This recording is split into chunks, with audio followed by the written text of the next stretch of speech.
Hydrogen से बना helium इन तारों को बनाने के लिए जिम्मेदार है। कैसे बना हमारा ब्रह्मांड, और क्या ये जो तारे हम देखते हैं ये एक जगह पर स्थिर हैं? क्या दुनिया की कोई भी वस्तु स्थिर हो सकती है? उस वस्तु का अस्तित्व क्या है जो स्थिर है? कैसे बना ये ब्रह्मांड? क्या था वो विस्फोट? हमारी धरती जो हम आज देखते हैं, जिन तारों को हम देखते हैं, क्या हम जानते हैं उनके बारे में? वो किसका चक्कर लगाते हैं? ध्रुव तारा क्या हमारी गैलेक्सी का तारा है? क्या हमारी मंदाकिनी का हिस्सा है? ब्रह्मांड के वो रहस्य जिनको ढूंढने के लिए वैज्ञानिक आज भी लगे हैं। कौन सा हेक्सागोनल मटेरियल? गॉड पार्टिकल्स क्या है? गॉड पार्टिकल्स कैसे टकराए हाइड्रोजन से हाइड्रोजन, और कैसे सिकुड़ कर बने तारे? कब तक जिंदा रहेंगे तारे? तमाम रहस्यों से भरी हमारी एक थ्योरी, बिग बैंग थ्योरी। आइए मित्रों, आज देखते हैं संसार की हर वो रचना जो ब्रह्मांड के बनने से पहले आरंभ हुई थी, और ब्रह्मांड के बनने में क्या योगदान था संसार की सबसे छोटे एलिमेंट का, हाइड्रोजन का। आइए देखते हैं बिग। नमस्कार दोस्तों, क्या वास्तव में हाइड्रोजन से हाइड्रोजन की न्यूक्लियस को टकराना इतना आसान था? आमतौर पर आपने केमिकल रिएक्शंस देखी होगी। केमिकल रिएक्शंस में आपने देखा होगा कि जो रिएक्शंस होती हैं वो बाहरी कक्षा के इलेक्ट्रॉन से होती हैं। क्या नाभिकीय रिएक्शन इतना आसानी से हो पाती है? अगर नहीं तो कैसे बना हमारा ब्रह्मांड? हाइड्रोजन कैसे बदला हीलियम में? हीलियम से लिथियम, लिथियम से बेरियम होते कैसे आयरन और संसार की सबसे बड़ी धातुएं बनती रही? क्या इन धातुओं का अस्तित्व भी खत्म हो जाएगा? क्या संसार में इन धातुओं के बनने का क्रम चलता रहेगा? ब्रह्मांड के अंदर वो रहस्य, ऐसे अनेक रहस्य जिनसे मिलकर ये ब्रह्मांड बना, और क्या है वो कहानी? बिल्कुल देखिए, सबसे पहले तो टॉलेमी 140 ईस्वी में कहते थे कि पृथ्वी केंद्र है, पृथ्वी के चारों ओर चक्कर लगाने वाली सारी राशियां हैं। तब तक शायद हमारे पास उपकरण नहीं थे, जानकारी नहीं थी, हमने इसी बात को सच माना। लेकिन धीरे धीरे ग्रहों के बारे में जानकारी मिली, बहुत सी चीज़ों के बारे में हमें जानकारी मिली, तो बेल्जियम के जॉन लैमिल्टन ने एक नई थ्योरी निकाली, बिग बैंग थ्योरी। ब्रह्मांड में ऐसी क्या गतिविधि है जो लगातार नाभिकीय संलयन हो रहा है? हमें नाभिकीय रिएक्टर की आवश्यकता होती है, वहां पर रिएक्टर है। बड़ी अद्भुत कहानी है। आइए आज मैं आपको पूरी ये कहानी बताऊंगा। बिग बैंग थ्योरी किस पर आधारित है? जहां तक मनुष्य गया नहीं वहां की जानकारी उसने कैसे ली? मंगल ग्रह से आगे आदमी नहीं पहुंच पाया और वो सारी ब्रह्मांड की जानकारी देने लगा। क्या ध्रुव तारा भी किसी का चक्कर लगाता है? दुनिया में कोई ऐसी चीज है जो बिना एक जगह पर स्थिर रहकर अपने अस्तित्व को बना पाए? नहीं। अगर एक इलेक्ट्रॉन भी राउंड लगाना बंद कर दे तो इलेक्ट्रॉन न्यूट्रॉन से टकराकर सिकुड़ जाएगा और उस वस्तु का अस्तित्व खत्म हो जाएगा। अगर आप साइंस के स्टूडेंट हैं तो मेरी भाषा को अच्छे से समझ पा रहे होंगे। मैं भी साइंस का स्टूडेंट हूं, मैंने बीटेक किया है, और आपके सामने बिग बैंग की एक मशहूर थ्योरी लेकर आ रहा हूं। बिग बैंग थ्योरी से ब्रह्मांड के निर्माण के रहस्य क्या है और बिग बैंग के ऊपर क्या रिसर्च करी गई?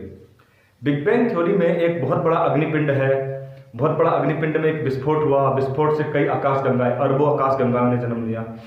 क्यों हुआ विस्फोट? बड़ा सवाल। क्या उसके अंदर एलिमेंट्स इतने ज्यादा, उनका जो द्रव्यमान था वो इतना बढ़ गया, मास इतना बढ़ गया कि वहां पर विस्फोट होना अनिवार्य हो गया? तो मित्रों, आज हम बात करेंगे उस बिग बैंग थ्योरी की जो हमें दिखाती है कि ब्रह्मांड की रचना कैसे हुई। मित्रों, सबसे पहले एक मैं आपको थोड़ा सा खाका बताता हूं। एक अग्निपिंड था, अग्निपिंड में माना गया एक बहुत बड़ा विस्फोट हुआ। विस्फोट होने से तमाम हजारों अरबों आकाशगंगाओं का जन्म हुआ। आकाशगंगाओं में ये जो मेघ थे, हाइड्रोजन जो सबसे हल्की गैस थी वो विद्यमान थी, उसका मेघ बनता रहा चारों तरफ। जब वो द्रव्यमान बढ़ा तो वो सिकुड़ कर एक जगह पर आने लगा। देखिए मैं आपको दिखाता हूं कि इस तरह से कुछ ये आकाशगंगा है, ये टूट करके ऐसे कन्वर्ट हुआ और यहाँ पर मेघ जनरेट हुआ। ये चारों तरफ घूमने लगा। जब घूमने लगा तो द्रव्यमान जब एक जगह पर सिकुड़ने लगा, मेघ टकराने लगे। वही कहानी, किस तरह से ये एक साथ इकट्ठा हुए, ये मेघ इकट्ठा हुआ, नाभिकीय प्रक्रिया आरंभ हो गई। नाभिकीय प्रक्रिया आरंभ होने से ये जो आपस में इस तरह से बंच बनाकर घूम रहे थे मेघ, हाइड्रोजन से हाइड्रोजन टकराया, हाइड्रोजन से हाइड्रोजन टकराया, हाइड्रोजन से हाइड्रोजन टकराने के बाद वो हीलियम में कन्वर्ट हुआ। गैस जो हल्की होती है उसके बाद उसने लिक्विड और उसके बाद एक स्पेस लिया सॉलिड का, वही सॉलिड का स्पेस बनता गया और सेंटर में यहाँ पर जब जो इनका केंद्र था गुरुत्वीय बल बढ़ता गया और सेंटर में हाइड्रोजन से हीलियम बनती रही और किनारे पर ये आप सेंटर देख रहे हैं, यहाँ से हाइड्रोजन से हीलियम बना और एक बहुत गोलाकार क्षेत्र में ये वृद्धि होती रही क्योंकि राउंड गोल था और ये तेजी से बढ़ता चला गया और जब ये बढ़ता चला गया तो पूरे एरिया में सॉलिड पार्टिकल्स का एक जमावड़ा जम गया और जब वो जमावड़ा जम गया तो एक आकार ले लिया तारे का। ध्यान से सुनिए मेरी बात को, तारे का। और ऐसे ही हमारी आकाशगंगा में मेघ से उत्पन्न अरबों तारे विद्यमान हैं। हम अपनी आंखों से तारे देखते हैं। हमारी आकाशगंगा का द्रव्यमान 1,00,000 प्रकाश वर्ष है। प्रकाश वर्ष का मतलब है जो हमारी पृथ्वी एक साल में जितनी दूरी तय करती है, ये तकरीबन 9.42 गुणा 10⁻12 किलोमीटर होता है। ये हमारी पृथ्वी एक साल में इतना चक्कर लगाती है। जिन तारों को हम देखते हैं अपनी आंखों से, जरूरी नहीं कि वो हमारी ही आकाशगंगा के हैं, हो सकता है उनका कोई दूसरा आकाशगंगा हो, हम ये दूसरे आकाशगंगा को भी देख पाते हैं। यहाँ से देखिए आप, हमारी आकाशगंगा के सबसे नजदीक आकाशगंगा एंड्रोमेडा है। अब मनुष्य वहां तक जा ही नहीं पाया तो हम ये नहीं कह सकते कि ध्रुव तारा हमारी आकाशगंगा का एक तारा है। हो सकता है उसका कोई और सूरज से बड़ा तारा हो और उसके राउंड लगाने वाले और उसके अपने ग्रह हैं, ये भी हो सकता है। बहुत सी बातें सिर्फ हम अनुमान के आधार पर ही साबित कर सकते हैं। कितनी वास्तविकता है बिना जाने हम नहीं बता सकते।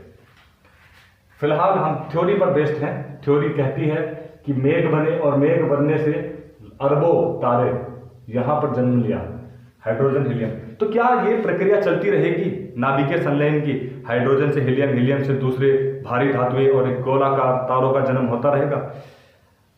1930 नोबेल पुरस्कार विजेता भारत के चंद्रशेखर ने बताया, अगर तारे का द्रव्यमान 1.44 गुना सूरज के द्रव्यमान से कम है तो वह, देखिए जहां सेंटर में हाइड्रोजन से हीलियम बन रही थी, वहां पर कुछ एनर्जी उत्सर्जित होगी, वो गर्म हो जाएगा। गर्म होने के बाद वो ठंडा होगा तो लाल रंग का बन जाएगा, लाल दानव।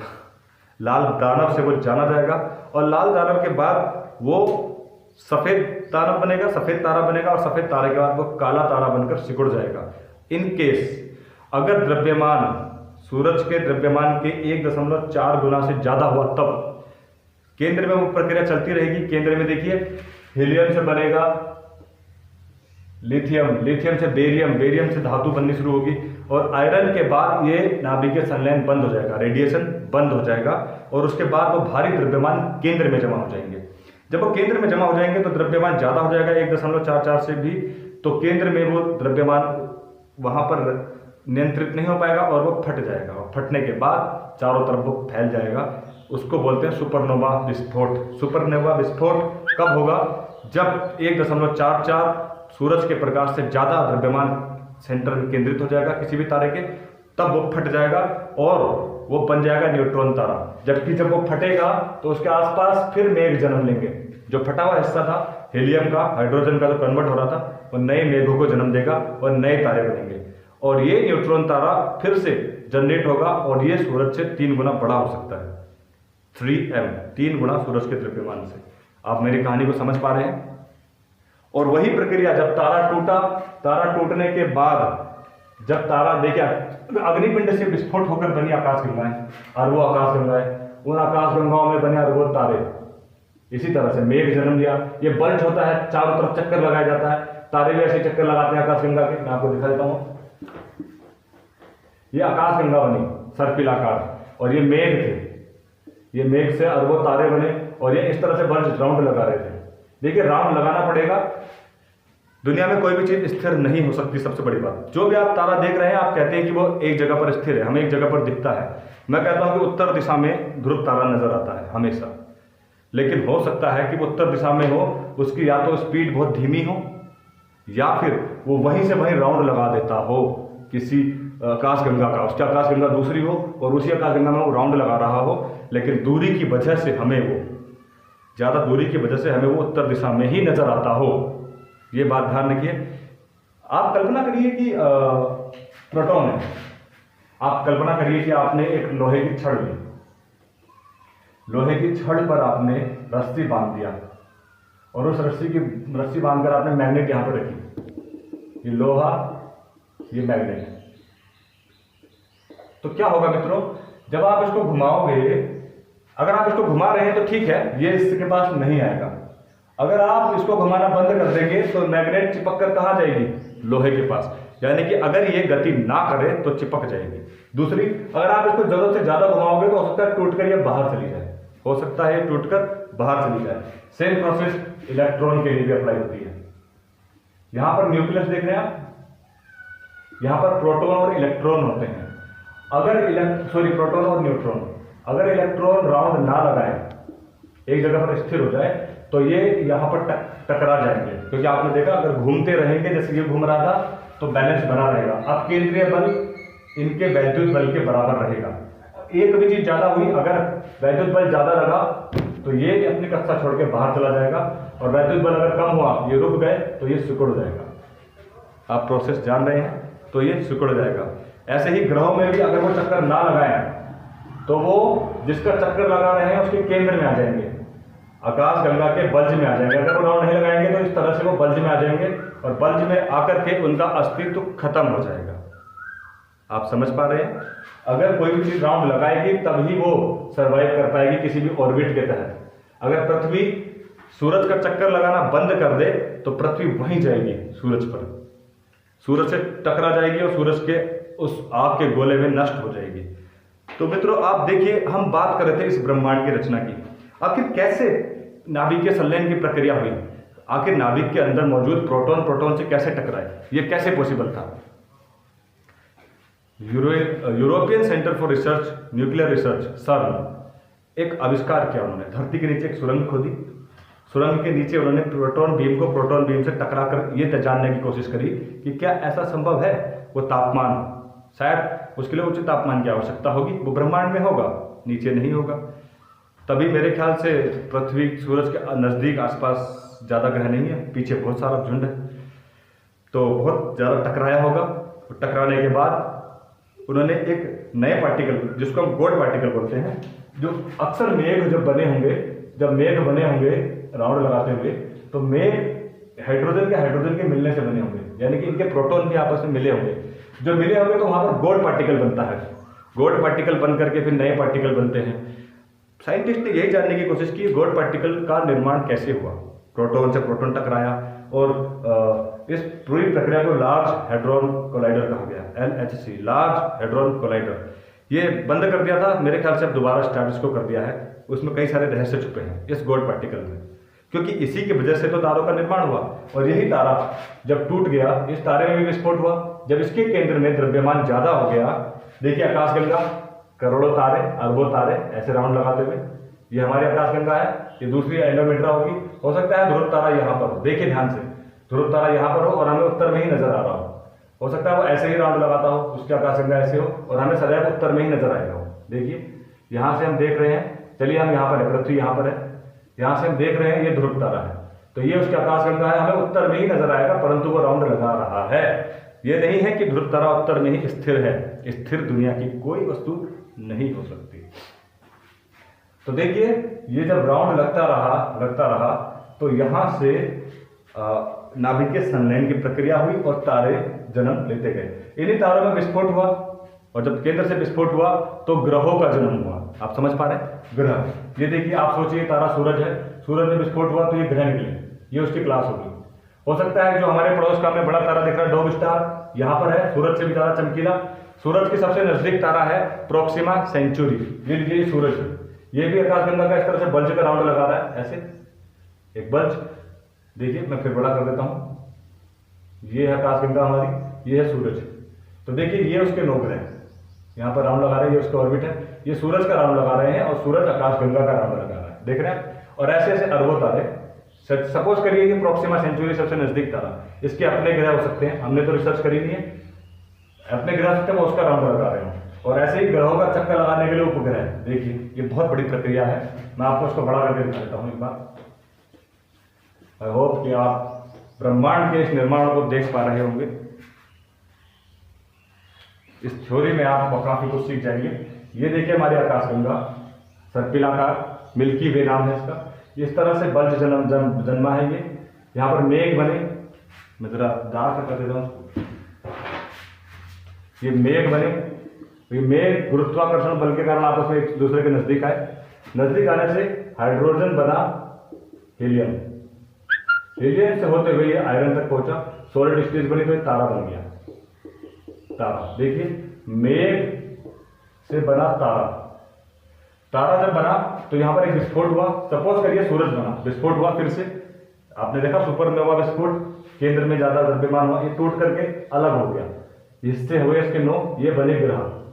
ऐसे ही दूसरा तारा, इस तरह से अरबों तारे बने, उनके अपने ग्रह बने। और ग्रह भी जब टूटा तो उसके बने उपग्रह। जब ग्रह टूटा तो बने उपग्रह। तभी हम कहते हैं कि जो तारे हैं वो नाभिकीय संलयन की प्रक्रिया से बने। नाभिकीय संलयन आप समझ रहे हैं, हाइड्रोजन का हाइड्रोजन आपस में जुड़ना, डाइटेरियम, ड्यूटेरियम, ट्रिटियम आपने पढ़ा होगा विज्ञान में, हाइड्रोजन का हाइड्रोजन से जुड़ना। इसी थ्योरी पर बेस्ड था ग्रहों का निर्माण भी। यहीं से बने ग्रह, सूरज से टूटकर बने ग्रह, और ग्रह से ही माना गया बने उपग्रह। अब इस प्रक्रिया में कितना लंबा समय लगता है और कैसे लगता है, देखिए बिग बैंग थ्योरी पूरे विस्फोट पर निर्धारित है। विस्फोट हुए, आप आज रात को तारे देखिए और देखिए आप कितना देख पा रहे हैं, तकरीबन 250 करोड़ प्रकाश वर्ष आप देख पाते हैं। और हमारी जो आकाशगंगा है मिल्की वे, ये आकाशगंगा है, बल्ज है ये, कोई सेंटर पर हम राउंड लगाते हैं, सेंटर में क्या है हमें भी नहीं पता। तो ये करीब 1 लाख प्रकाश वर्ष इसका व्यास है। ये लीजिए, ये हमारे आकाशगंगा का व्यास है। ये देखिए यहाँ पर सूरज है, यहाँ पर दूसरे तारे हैं, प्रोक्सिमा सेंचुरी है, ये हमारी आकाशगंगा का ही हिस्सा है, प्रोक्सिमा सेंचुरी। यहाँ पर डॉग स्टार होगा, इनके अपने ग्रह होंगे, हो सकता है कोई नजदीक हो, जल्दी राउंड लगा लेता हो। सूरज को तो काफी लगभग करोड़ों साल लगते हैं अपनी मिल्की वे आकाशगंगा का राउंड लगाने में। ये रिसर्च है जो अभी तक पता चली।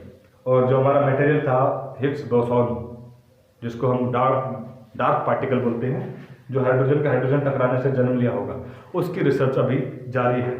दोस्तों आपको ये बिग बैंग थ्योरी कैसे लगी हमें ज़रूर बताइए। कई लोग इसमें इंटरेस्ट नहीं लेते, लेकिन मैंने कोशिश की कि आपको उन रहस्यों के बारे में बताऊं। अभी और भी काफ़ी रहस्य हैं, हम अगली वीडियो में आपको बताएंगे। ज़रूर इस पर उत्तर दीजिए, आपको ये कैसा लगा। धन्यवाद।